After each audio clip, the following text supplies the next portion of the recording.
जय हिंद दोस्तों। बहुत बहुत स्वागत है आपका और हमारा प्यारा सा यूट्यूब चैनल लर्निंग डे पे। उम्मीद करता हूँ आप लोग की पढ़ाई बहुत बेहतरीन चल रही होगी। लगभग आप लोग ये चीज़ बार बार सुन रहे हैं कि सर ये चीज़ बार बार बोलते हैं और शुभकामनाएं देते हैं कि आप लोग की पढ़ाई बहुत बेहतरीन चल रही होगी। मुझे उम्मीद है कि आप लोग पढ़ने वाले बच्चे हैं। जब आप पढ़ने वाले बच्चे हैं तो आपकी पढ़ाई बहुत अच्छी चल रही होगी। और जितने भी आपको इंपॉर्टेंट टॉपिक के वीडियो मिले हैं, ठीक है, आपको शायद थंबनेल पे इतना टॉपिक्स दिख रहा हो, लेकिन आप अगर उसके टाइटल पे देखेंगे तो आपको टॉपिक का नाम लिखा हुआ है। जैसे स्नेहक पढ़ाया मैंने, अफवाहों का नियम पढ़ाया, कुछ भी पढ़ाया तो वो आपको टॉपिक लिखा गया और मैक्सिमम मैं कह रहा हूँ 5 से 10 मिनट में आपका टॉपिक खत्म है। अगर आप इतने देर में किसी एक टॉपिक को कवर कर लेते हैं, अगर आपने वो नहीं भी पढ़ा है तो भी वो कवर हो जाएगा, क्योंकि उससे ज़्यादा कुछ भी नहीं पूछा जाएगा ना उससे ज़्यादा आपको कोई लिखने के लिए आएगा। ठीक है, तो चलिए आज का हम टॉपिक जो है आपका मोस्ट इंपॉर्टेंट जो टॉपिक कहते हैं उसमें आप लोग पढ़ेंगे आज आइसोटोप, आइसोटोन्स, आइसोइलेक्ट्रॉन्स क्या होते हैं सब पढ़ेंगे। चारों टॉपिक्स आपका कवर हो जाएगा और एग्जांपल के साथ है, इसको आपको जरूर लिख करके आना है अगर आ गया पेपर में तो। आइसोटोप्स क्या होते हैं? किसी एक ही तत्व के परमाणु जिनकी द्रव्यमान संख्या भिन्न भिन्न हो तथा परमाणु क्रमांक समान होते हैं समस्थानिक कहलाते हैं। समस्थानिक मतलब जिनके परमाणु क्रमांक समान हो लेकिन उनके द्रव्यमान संख्या अलग अलग हो। एग्जाम्पल के रूप में आप लोग देख सकते हैं कार्बन 12 और कार्बन 13, इनका एटॉमिक नंबर, कार्बन का एटॉमिक नंबर तो 6 ही होता है, दोनों में 6 ही होगा, लेकिन इसका जो द्रव्यमान हो जाएगा वो क्या हो जाएगा, वो आपका भिन्न भिन्न, एक में 12 एक में 13। ठीक है, और तथा कार्बन का यहाँ पे 14 भी हो सकता है। ये हो गया आपका कार्बन का। अब जैसे अगर आप लोगों ने अभी तक बहुत बार पढ़ा होगा, किसका पढ़ते हैं आप लोग? हाइड्रोजन का पढ़ते हैं। किसका? 1H1, 1H2, 1H3। क्या होता है? Protium, deuterium and tritium. ये सबसे बेस्ट एग्जाम्पल आप लोगों ने अभी तक याद किया होगा। जिसको हम क्या कहते हैं? इसको कहते हैं प्रोटियम, ऐसा नाम लिख करके आएंगे, ड्यूटेरियम, और ये हो जाएगा आपका ट्रीटियम। ये हो गया आपका आइसोटोप का best example, one of the best example, आप लोग इसको याद कर सकते हैं। ठीक है, और इसके बारे में कौन बताया था? इन्होंने बताया था सोडी और टॉमसन ने। सर्वप्रथम सोडी और टॉमसन ने बताया था कि तत्वों के परमाणु के भिन्न परमाणु वाले परमाणुओं की उपस्थिति ज्ञात की जा सकती है।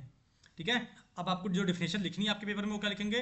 किसी एक ही तत्व के वे परमाणु जिनकी द्रव्यमान संख्या अलग अलग हो, द्रव्यमान संख्या अलग अलग, और उनका एटॉमिक नंबर सेम सेम। जैसे यहाँ पे देख सकते हैं 111, हाइड्रोजन तो तीनों ही हैं लेकिन उनके आइसोटोप्स आपको दे रखे हैं उनके द्रव्यमान के अलग अलग तरीके से। ये हो गया आपका। अब देखिए इनके प्रकार दे रखे हैं लेकिन आपको ये इतना डीप नहीं पढ़ना। ठीक है, क्लियर हो गया आइसोटोप्स। एग्जाम्पल अब पढ़ेंगे हम आइसोबार्स क्या होता है। आइसोबार में क्या होगा? देखिए समभारी, नाम में क्या दे रखा है? समभारी मतलब जिनका भार समान हो, जिनका द्रव्यमान संख्या समान हो तथा परमाणु क्रमांक भिन्न। जस्ट आइसोटोप का उल्टा, जस्ट आइसोटोप का उल्टा।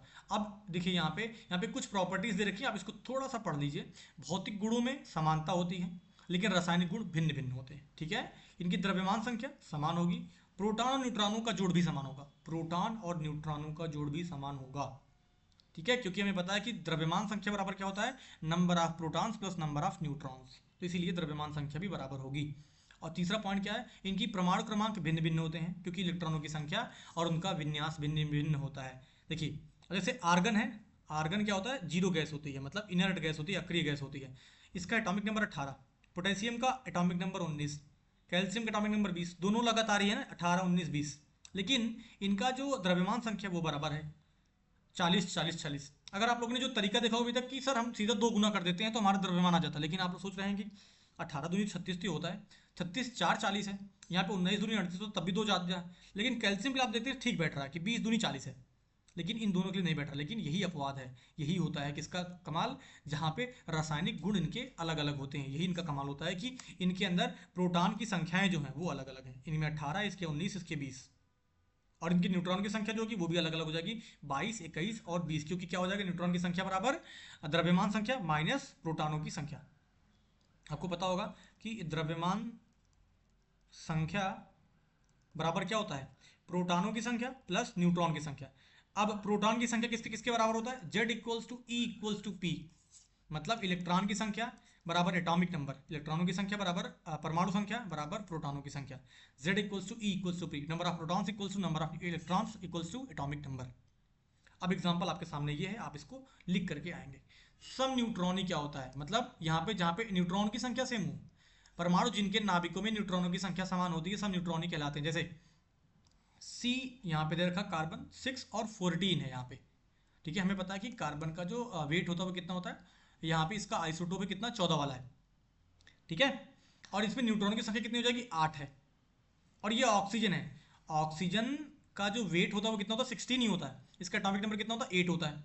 अब यहाँ पे अगर न्यूट्रॉनों की संख्या निकालेंगे सेम पिछले वाले फॉर्मूले से जो मैंने आपको बताया कि द्रव्यमान संख्या बराबर प्रोटॉन की संख्या प्लस न्यूट्रॉन की संख्या, तो आपका यहाँ पे न्यूट्रॉन की संख्या कितनी आ जाएगी, 16 में से 8 गए 8। इन दोनों की न्यूट्रॉन की संख्या सेम हो जाएगी। ये फॉर्मूला, ये एग्जाम्पल आपको याद कर लेना है अगर आइसो एक टोन लिखने के लिए आएगा तो। इसके नाम में ही आपको दिख रखा है, अगर आप एग्जाम्पल से याद करेंगे तो लिख पाएंगे। बाकी डेफिनेशन तो आप लोग बना सकते हैं कि सब न्यूट्रॉन के मतलब ऐसे नाभिक जिनमें न्यूट्रॉनों की संख्या बराबर हो, परमाणु के ऐसे नाभिक जिनके अंदर न्यूट्रॉन की संख्या बराबर हो। अब सम इलेक्ट्रॉनिक क्या हो जाएगा, परमाणु या आयन जिनके इलेक्ट्रॉनों की संख्या क्या हो, बराबर हो। सम इलेक्ट्रॉनिक मतलब जिनके अंदर इलेक्ट्रॉनों की संख्या बराबर हो। जैसे देखिए नियॉन, यह एक आपका निष्क्रिय कह सकते हैं या फिर अक्रिय कह सकते हैं, गैस भी है और प्लस एक न्यूट्रल एटम है, न्यूट्रल एटम है, ठीक है, उदासीन एक परमाणु है। उसके बाद आपका F माइनस एक आयन है, O2 माइनस एक आयन है, Na प्लस एक आयन है। लेकिन ये पॉजिटिव है, ये मतलब धनायन है, ये ऋण आयन है, ये ऋण आयन है। ये आपका जीरो मतलब आपका ये न्यूट्रल एटम दे रखा है। इसका एटॉमिक नंबर 10। इसके पास इसका एटॉमिक नंबर 9 होता है, लेकिन इसने एक इलेक्ट्रॉन क्या कर दिया है, किसी से उधार मांगा है। इसके पास 10 इलेक्ट्रॉन, उधार मांगने का मतलब इलेक्ट्रॉन की संख्या बढ़ जाएगी। इसने ऑक्सीजन का एटॉमिक नंबर होता है 8, लेकिन इसने 2 इलेक्ट्रॉन उधार मांगा है, तो कितना हो गया, 10 इलेक्ट्रॉन।